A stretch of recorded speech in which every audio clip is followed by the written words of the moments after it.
बिस्मिल्लाहिर्रहमानिर्रहीम। Here is your physics teacher. Student, आपको जैसे कि मालूम है कि हम फर्स्ट ईयर का चैप्टर नंबर 2 कर रहे हैं। आज हम उसका टॉपिक स्टार्ट करने जा रहे हैं इक्विलिब्रियम। इक्विलिब्रियम को हम अगर आम अल्फाज में देखें तो सुकूनत यानी कि तवाज़ुन कायम रखना।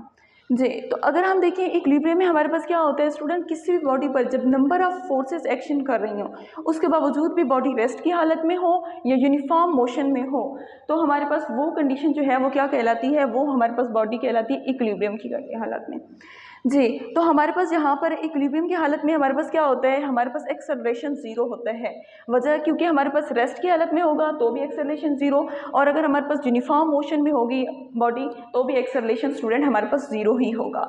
जी, इक्विलिब्रियम की बेसिकली हमारे पास 2 टाइप्स हैं, स्टैटिकल इक्विलिब्रियम और उसके बाद हमारे पास है dynamic equilibrium. First of all हम देखते हैं कि हमारे पास स्टैटिक इक्विलिब्रियम क्या होते हैं स्टूडेंट। फर्स्ट यहाँ पे हमारे पास था रेस्ट। जी, फर्स्ट हमारे पास जो टाइप है वो इसी के अकॉर्डिंग है।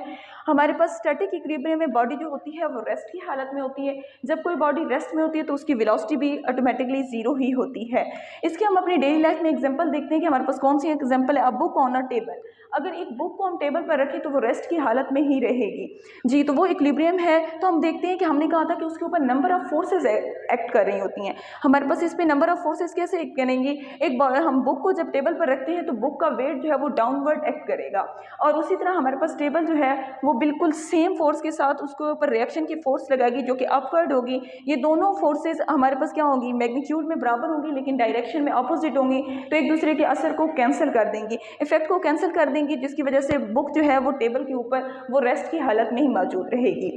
नेक्स्ट हम देखते हैं टग ऑफ वॉर। स्टूडेंट, आपने देखा होगा कि हमारे पास स्पोर्ट्स गाला वगैरह के अंदर जब हमारे पास टग ऑफ वॉर होती है तो टीम ए और टीम बी जब हमारे पास क्या करती हैं, अगर टीम ए लेफ्ट साइड पर फोर्स लगा रही है और टीम हमारे पास बी जो है वो राइट साइड पर फोर्स लगा रही है, दोनों जब हमारे पास सेम फोर्सेस लगा रही होती हैं उनकी डायरेक्शन हमारे पास अपोजिट होती है, बट मैग्नीट्यूड में जब हमारे पास फोर्सेस सेम होती हैं तो हमारे पास जो रूप होती है या उसके ऊपर हमें एक फ्लैग जो हैंग किया होता है वो हमारे पास रेस्ट की हालत में होता है। तो वो भी हमारे पास कौन सी एग्जाम्पल है, स्टैटिक इक्विलिब्रियम की एग्जाम्पल है।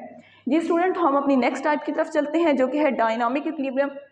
डायनामिक यानी कि हमारे पास यूनिफॉर्म मोशन, हमारे पास ये जो दूसरा हमने पॉइंट देखा था एक रास्ता, सेकंड पॉइंट हमारे पास था यूनिफॉर्म मोशन। जी, डायनामिक इक्विलिब्रियम हमारे पास यूनिफॉर्म मोशन के अकॉर्डिंग है।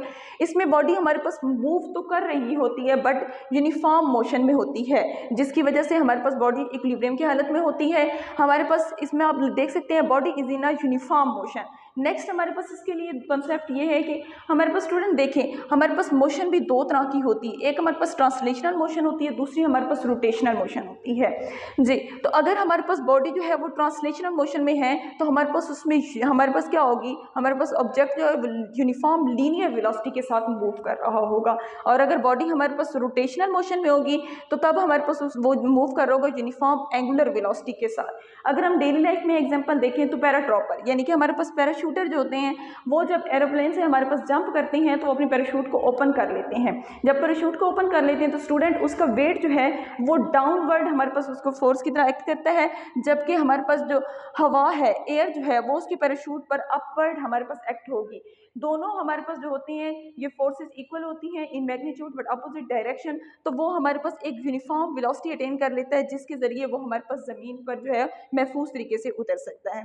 जी स्टूडेंट, डायनामिक इक्विलिब्रियम में हमने देखा है कि हमारे पास या तो ट्रांसलेशनल मोशन होती है या फिर हमारे पास रोटेशनल मोशन होती है, यानी कि ऑब्जेक्ट या तो फिर यूनिफॉर्म लीनियर वेलोसिटी के साथ मूव कर रहा होता है या यूनिफॉर्म एंगुलर वेलोसिटी के साथ मूव कर रहा होता है। तो इन्हीं दोनों की हम देखते हैं, इन्हीं दोनों लीनियर और एंगुलर वेलोसिटी के अकॉर्डिंग हमारे पास डायनामिक इक्विलिब्रियम की जो है नेक्स्ट 2 टाइप्स हैं। कौन कौन सी हैं, एक हमारे पास ट्रांसलेशनल इक्विलिब्रियम है और नेक्स्ट हमारे पास रोटेशनल इक्विलिब्रियम है। स्टूडेंट, अगर हमारे पास बॉडी जो है वो ट्रांसलेशनल मोशन में हो यानी कि हमारे पास वहां पर कौन सी वेलोसिटी हो, यूनिफॉर्म लीनियर वेलोसिटी हो, तब हमारे पास क्या होगा, तब हमारे पास बॉडी जो है वो ट्रांसलेशनल इक्विलिब्रियम में होगी, और इसमें हमारे पास वेलोसिटी कौन सी, लीनियर वेलोसिटी यूनिफॉर्म है, तो हमारे पास यहाँ पे एक्सेलरेशन, लीनियर एक्सेलरेशन जो है वो स्टूडेंट जीरो होगा। नेक्स्ट हम चलते हैं हमारे पास रोटेशनल इक्विलिब्रियम। हमारे पास रोटेशनल इक्विलिब्रियम में बॉडी जो है वो यूनिफॉर्म एंगुलर वेलोसिटी के साथ मूव कर रही होगी, रोटेट कर रही होगी, जिसकी वजह से हमारे पास एंगुलर एक्सेलरेशन भी स्टूडेंट जीरो होगा। तो हमारे पास ये जो है इक्विलिब्रियम की हमारे पास टाइप कहलाती है रोटेशनल इक्विलिब्रियम। स्टूडेंट ये आज हमने इक्विलिब्रियम और उसकी टाइप्स को डिस्कस किया है। इंशाल्लाह नेक्स्ट लेक्चर में हम डिस्कस करेंगे इक्विलिब्रियम उनकी कंडीशंस को। Thank you so much. अल्लाह हाफिज़।